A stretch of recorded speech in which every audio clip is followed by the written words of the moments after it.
जो कानून धर्म के आधार पर देश को बांटते हैं, जो ऊंच नीच का कारण बन जाते हैं, ऐसे कानूनों को आधुनिक समाज में कोई स्थान नहीं हो सकता है। और इसलिए मैं तो कहूंगा, अब समय की मांग है कि देश में एक सेकुलर सिविल कोड हो, और तब जाकर के देश में धर्म के आधार पर जो भेदभाव हो रहे हैं, सामान्य नागरिक को जो दूरी महसूस होती है, उससे हमें मुक्ति मिलेगी। एक समाज के नाते हमें गंभीरता से सोचना होगा कि हमारी माताओं, बहनों, बेटियों के प्रति जो अत्याचार हो रहे हैं, उसके प्रति देश का आक्रोश है। इसको देश को, समाज को, हमारी राज्य सरकारों को गंभीरता से लेना होगा। राक्षसी कृत्य करने वालों को जल्द से जल्द कड़ी सजा हो, वो समाज में विश्वास पैदा करने के लिए जरूरी है। अब समय की मांग है कि जिनको सजा होती है उसकी व्यापक चर्चा हो, ताकि ऐसा पाप करने वालों को भी डर पैदा हो कि ये पाप करने की हालत ये होती है कि फांसी पर लटकना पड़ता है। और मुझे लगता है कि ये डर पैदा करना बहुत जरूरी है। बांग्लादेश में जो कुछ भी हुआ है, उसको लेकर पड़ोसी देश के नाते चिंता होना, मैं इसको समझ सकता हूं। मैं आशा करता हूं कि वहां पर हालात जल्द ही सामान्य होंगे, खास करके वहां हिंदू, वहां के अल्पसंख्यक, उस समुदाय की सुरक्षा सुनिश्चित हो। भारत का स्वर्णिम कालखंड है, 2047 विकसित भारत, ये हमारी प्रतीक्षा कर रहा। और इसी मौके को पकड़ करके अपने सपने और संकल्पों को लेकर के चल पड़ेंगे तो हम विकसित भारत का 2047 का लक्ष्य हम पूरा करके रहेंगे। जब नीति सही होती है, नियत सही होती है और पूर्ण समर्पण से राष्ट्र का कल्याण यही मंत्र होता है, तो निश्चित परिणाम हम प्राप्त करके रहते हैं। विकसित भारत का 2047 का लक्ष्य हम पूरा करके रहेंगे। हम मैन्युफैक्चरिंग क्षेत्र को बढ़ावा देना चाहते हैं, क्योंकि रोजगार के लिए सर्वाधिक आवश्यक है, और इसके लिए आवश्यक स्किल डेवलपमेंट, उस पर भी हमने बल दिया है। और मुझे विश्वास है, मैं लाल किले की प्राचीर से कह रहा हूँ, वो दिन दूर नहीं होगा जो भारत इंडस्ट्रियल मैन्युफैक्चरिंग का हब होगा। हमने बैंकिंग सेक्टर को मजबूत बनाने के लिए अनेक विध रिफॉर्म्स किए, और आज उसका कारण हमारी बैंक विश्व में जो इन्हीं गुने मजबूत बैंक के हैं, उसमें भारतीय बैंकों ने अपना स्थान बनाया है। और जब बैंक मजबूत होती है ना, तब फॉर्मल इकोनॉमी की ताकत भी बढ़ती है। कुछ लोग होते हैं जो प्रगति देख नहीं सकते, कुछ लोग होते हैं जो भारत का भला सोच नहीं सकते हैं।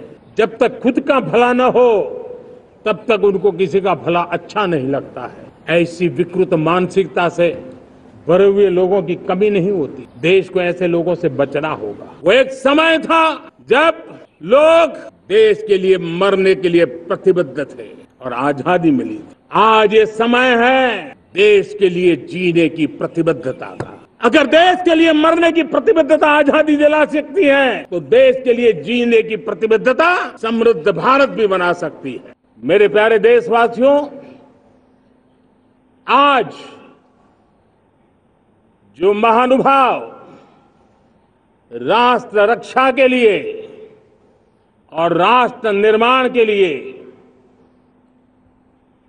पूरी लगन से, पूरी प्रतिबद्धता के साथ देश की रक्षा भी कर रहे हैं, देश को नई ऊंचाई पर ले जाने का प्रयास भी कर रहे हैं, चाहे वो हमारा किसान हो, हमारा जवान हो, हमारे नौजवानों का हौसला हो, हमारी माताओं बहनों का योगदान हो, दलित हो, पीड़ित हो, शोषित हो, वंचित हो, अभावों के बीच भी स्वतंत्रता के प्रति उसकी निष्ठा, लोकतंत्र के प्रति उसकी श्रद्धा, ये पूरे विश्व के लिए एक प्रेरक घटना है। मैं आज ऐसे सभी को आदरपूर्वक नमन करता हूं। प्यारे देशवासियों, इस वर्ष और पिछले कुछ वर्षों से प्राकृतिक आपदा के कारण हम सबकी चिंता बढ़ती चली जा रही है। प्राकृतिक आपदा में अनेक लोगों ने अपने परिवारजन खोए हैं, संपत्ति खोई है, राष्ट्र ने भी पारावार नुकसान भोगा है। मैं आज उन सब के प्रति अपनी संवेदना व्यक्त करता हूं और मैं उन्हें विश्वास दिलाता हूं कि यह देश इस संकट की घड़ी में उन सब के साथ खड़ा है। मेरे प्यारे देशवासियों, हम जरा आजादी के पहले के वो दिन याद करें। सैकड़ों साल की गुलामी, हर कालखंड संघर्ष का रहा। युवा हो, बुजुर्ग हो, किसान हो, महिला हो, आदिवासी हो, उन्होंने गुलामी के खिलाफ जंग लड़ते रहे, अविरत जंग लड़ते रहे। इतिहास गवाह है कि 1857 के स्वातंत्र संग्राम जिसको हम याद करते हैं, उसके पूर्व भी हमारे देश के कई आदिवासी क्षेत्र थे जहां आजादी का जंग लड़ा जाता था। साथियों, गुलामी का इतना लंबा कालखंड,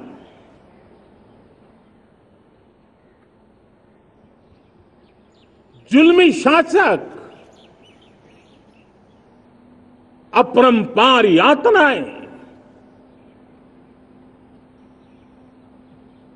सामान्य से सामान्य मानवीयों का विश्वास तोड़ने की हर तरकीब है। उसके बावजूद भी उस समय की जनसंख्या के हिसाब से करीब 40 करोड़ देशवासी आजादी के पूर्व 40 करोड़ देशवासियों ने वो जज्बा दिखाया, वो सामर्थ्य दिखाया, वो एक सपना लेकर के चले, एक संकल्प लेकर के चलते रहे, जूझते रहे। एक ही स्वर था, वंदे मातरम। एक ही सपना था, भारत की आजादी का। 40 करोड़ देशवासियों ने, और हमें गर्व है कि हमारी रगों में उन्हीं का खून है। वो हमारे पूर्वज थे। सिर्फ 40 करोड़ लोगों ने दुनिया की महासत्ता को उखाड़ करके फेंक दिया था, गुलामी की जंजीरों को तोड़ दिया था। अगर हमारे पूर्वज, जिनका खून हमारी रगों में है, आज हम तो 140 करोड़ है। अगर 40 करोड़ गुलामी की बेड़ियों को तोड़ सकते हैं, अगर 40 करोड़ आजादी के सपने को पूर्ण कर सकते हैं, आजादी लेकर के रह सकते हैं, तो 140 करोड़ देश के मेरे नागरिक, 140 करोड़ मेरे परिवारजन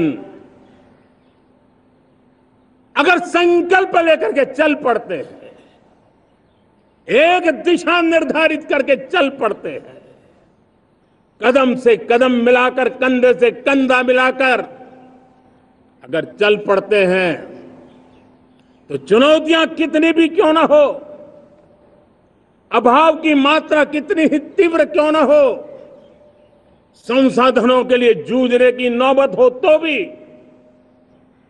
हर चुनौती को पार करते हुए हम समृद्ध भारत बना सकते हैं। हम 2047 विकसित भारत का लक्ष्य प्राप्त कर सकते हैं।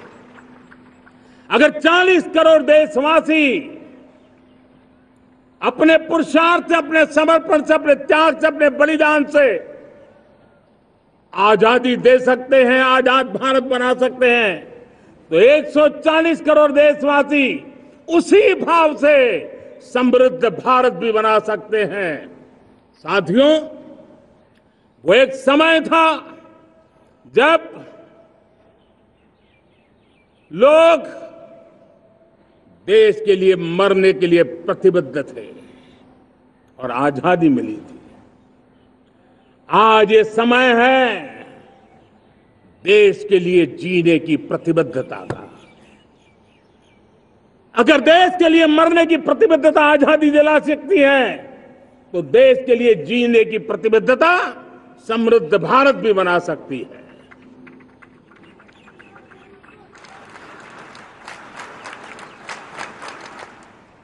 साथियों, विकसित भारत 2047 इस सिर्फ भाषण के शब्द नहीं है। इसके पीछे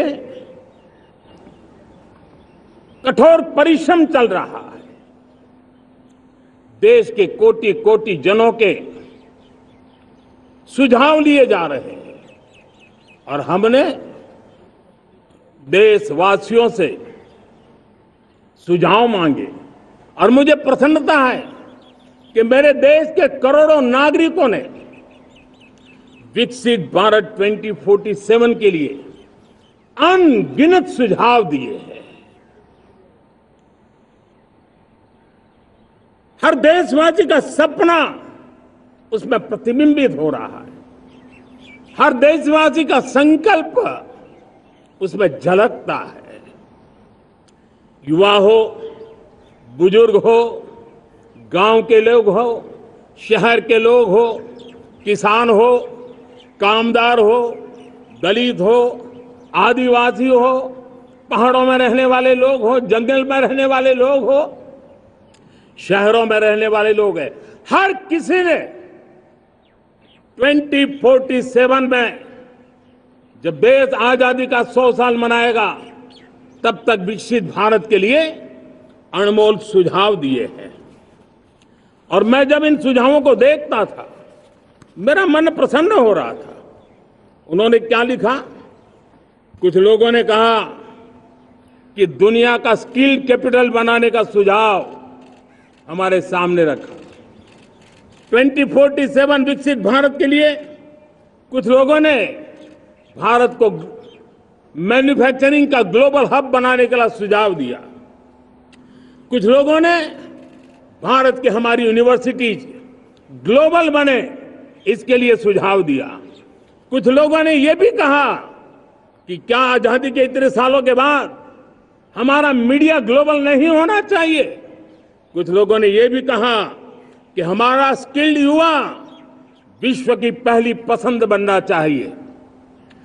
कुछ लोगों ने सुझाव दिया भारत को जल्द से जल्द जीवन के हर क्षेत्र में आत्मनिर्भर बनना चाहिए। कई लोगों ने सुझाव दिया कि हमारे किसान जो मोटा अनाज पैदा करते हैं, जिसको हम श्री अन्न कहते हैं, उस सुपर फूड को दुनिया के हर डाइनिंग टेबल पर पहुंचाना है। हमें विश्व के पोषण को भी बल देना है और भारत के छोटे किसानों को भी मजबूती देनी है। कई लोगों ने सुझाव दिया कि देश में स्थानीय स्वराज की संस्थाओं से लेकर के अनेक इकाइयां हैं, उन सब में गवर्नेंस के रिफॉर्म की बहुत जरूरत है। कई लोगों ने लिखा कि न्याय के अंदर जो विलंब हो रहा है, उसके प्रति चिंता जाहिर की और यह भी कहा कि हमारे देश में न्याय व्यवस्था में रिफॉर्म की बहुत बड़ी जरूरत है। कई लोगों ने लिखा कि कई ग्रीनफील्ड सिटीज बनाने की अब समय की मांग है।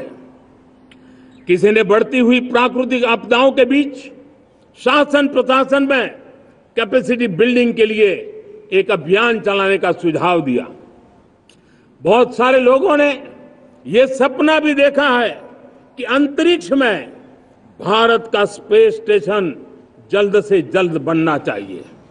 किसी ने कहा भारत की जो पारंपरिक ट्रेडिशनल मेडिसिन है, हमारी औषधि है, दुनिया जब आज होलिस्टिक हेल्थ केयर की तरफ जा रही है, तब हमें भारत की पारंपरिक औषधियां और वेलनेस हब के रूप में भारत को विकसित करना चाहिए। कोई कहते हैं कि अब देर नहीं होनी चाहिए, भारत जल्द से जल्द दुनिया की तीसरी सबसे बड़ी इकोनॉमी बनना चाहिए। साथियों, मैं इसलिए पढ़ रहा था कि मेरे देशवासियों ने सुझाव दिए, मेरे देश के सामान्य नागरिक ने ये सुझाव हमें दिए हैं। मैं समझता हूं, जब देशवासियों की इतनी विशाल सोच हो, देशवासियों के इतने बड़े सपने हो, देशवासियों की इन बातों में जब संकल्प झलकते हो, तब हमारे भीतर एक नया संकल्प दृढ़ बन जाता है, हमारे मन में आत्मविश्वास नई ऊंचाई पर पहुंच जाता है। और साथियों, देशवासियों का ये भरोसा सिर्फ कोई इंटेलेक्चुअल डिबेट नहीं है, ये भरोसा अनुभव से निकला हुआ है। ये विश्वास लंबे कालखंड के परिश्रम की पैदावार है। और इसलिए देश का सामान्य मानव याद करता है, जब लाल किले से कहा जाता है कि हिंदुस्तान के 18,000 गांवों में समय सीमा में बिजली पहुंचाएंगे, और वो काम हो जाता है, तब भरोसा मजबूत हो जाता है। जब ये तय होता है कि आजादी के इतने सालों के बाद भी 2.5 करोड़ परिवार ऐसे हैं जहां बिजली नहीं है, वो अंधेरे में जिंदगी गुजारते हैं, 2.5 करोड़ घरों में बिजली पहुंच जाती है, तब सामान्य मानवीय का भरोसा बढ़ जाता है। जब लाल किले से स्वच्छ भारत की बात कही जाए, तब इस देश के अग्रिम हरोर पंक्ति में बैठे हुए लोग हो, गांव के लोग हो, गरीब बस्ती में रहने वाले लोग हो, छोटे छोटे बच्चे हो, हर परिवार के अंदर स्वच्छता का वातावरण बन जाए, स्वच्छता की चर्चा हो, स्वच्छता के संदर्भ में एक दूसरे को रोक टोकने का निरंतर प्रयास चलता रहे। मैं समझता हूं कि ये भारत के अंदर आई हुई नई चेतना का प्रतिबिंब है। जब देश के सामने लाल किले से कहा जाए कि आज हमारे परिवारों में 3 करोड़ परिवार ऐसे हैं जिनके घर में नल से जल मिलता है, आवश्यक है हमारे इन परिवारों को पीने का शुद्ध पानी पहुंचे। जल जीवन मिशन के तहत इतने कम समय में नए 12 करोड़ परिवारों को जल जीवन मिशन के तहत नल से जल पहुंच रहा है। आज 15 करोड़ परिवार इसके लाभार्थी बन चुके हैं। हमारे कौन लोग वंचित थे इन व्यवस्थाओं से, कौन पीछे रह गए थे? समाज के अग्रिम पंक्ति के लोग इसके लिए अभाव में नहीं जीते थे। मेरे दलित, मेरे पीड़ित, मेरे शोषित, मेरे आदिवासी भाई बहन, मेरे गरीब भाई बहन, मेरे झुग्गी झोपड़ी में जिंदगी गुजारने वाले लोग, वही तो इन चीजों के अभाव में जी रहे थे। हमने अनेक ऐसे प्राथमिक आवश्यकताओं की पूर्ति के लिए जो प्रयास किया, और उसका परिणाम हमारे इन सारे समाज के बंधुओं को मिला है। हमने वोकल फॉर लोकल का मंत्र दिया। आज मुझे खुशी है कि वोकल फॉर लोकल ने अर्थतंत्र के लिए एक नया मंत्र बन गया है। हर डिस्ट्रिक्ट अपनी पैदावार के लिए गर्व करने लगा है। 1 डिस्ट्रिक्ट 1 प्रोडक्ट का माहौल बना है। अब 1 डिस्ट्रिक्ट 1 प्रोडक्ट को 1 डिस्ट्रिक्ट का 1 प्रोडक्ट एक्सपोर्ट कैसे हो, उस दिशा में हर जिले सोचने लगे हैं। रिन्यूएबल एनर्जी का संकल्प लिया था। G20 समूह के देशों ने जितना किया है उससे ज्यादा भारत ने किया है, और भारत ने ऊर्जा के क्षेत्र में आत्मनिर्भर बनने के लिए, ग्लोबल वार्मिंग की चिंताओं से मुक्ति पाने के लिए हमने काम किया है। साथियों, देश गर्व करता है आज जब फिनटेक की सफलता को लेकर पूरा विश्व भारत से कुछ सीखना समझना चाहता है, तब हमारा गर्व और बढ़ जाता है। साथियों, हम कैसे भूल सकते हैं कोरोना के वो संकट काल। विश्व में सबसे तेज गति से करोड़ों लोगों को वैक्सीनेशन का काम हमारे इसी देशों में हुआ। यही देश हैं जो कभी आतताई आतंकवादी हमें आकर के मार के चले जाते थे। जब देश की सेना सर्जिकल स्ट्राइक करती है, जब देश की सेना एयर स्ट्राइक करती है, तो देश के नौजवानों का सीना ऊंचा हो जाता है, तन जाता है, गर्व से भर जाता है। और यही बातें हैं जो आज 140 करोड़ देशवासियों का मन गर्व से भरा हुआ है, आत्मविश्वास से भरा हुआ है। साथियों, इन सारी बातों के लिए एक सुविचारित प्रयास हुआ है। रिफॉर्म की परंपरा को सामर्थ्य दिया गया है, नक्कर तरीकों के, नक्कर लक्ष्य को लेकर के। और जब राजनीतिक नेतृत्व की संकल्प शक्ति हो, दृढ़ विश्वास हो, जब सरकारी मशीनरी उसको लागू करने के लिए समर्पण भाव से जुट जाती है, और जब देश के हर नागरिक उस सपने को पूरा करने के लिए, जन भागीदारी करने के लिए, जन आंदोलन बनाने के लिए आगे आता है, तब हमें निश्चित परिणाम मिलता ही रहता है। मेरे प्यारे देशवासियों, हम ये न भूलें कि इस देश उस परिस्थितियों से भी दशकों तक भी आजादी के बाद समय बिताया है, जब होती है, चलती है, अरे यार ये तो चलेगा, अरे हमें क्या मेहनत करने की जरूरत है, अरे मामला है अगली पीढ़ी दिखेगी, अरे हमको मौका मिला है यार, मौज कर लो, आगे वाला आगे का जाने, हमें क्या कर रहा है, हम अपना समय निकाल दें, अरे नया करने जाओगे कोई बवाल उठ जाए। पता नहीं क्यों देश में स्टेटस को का माहौल बन गया था, जो है उसी से गुजारा कर लो, यही का माहौल बन गया था।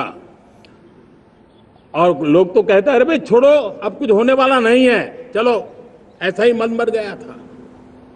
हमें इस मानसिकता को तोड़ना था, हमें विश्वास से भरना था, और हमने उस दिशा में प्रयास किया। कई लोग तो कहते थे अरे भाई अगली पीढ़ी के लिए काम हम अभी से क्यों करें, हम तो आज का देखें। लेकिन देश का सामान्य नागरिक ये नहीं चाहता था, वो बदलाव के इंतजार में था, वो बदलाव चाहता था, उसकी ललक थी, लेकिन उसके सपनों को किसी ने तवज्जो नहीं दी, उसकी आशा आकांक्षाओं को, अपेक्षाओं को तवज्जो नहीं दी गई, और उसके कारण वो मुसीबतों को झेलते हुए गुजारा करता रहा।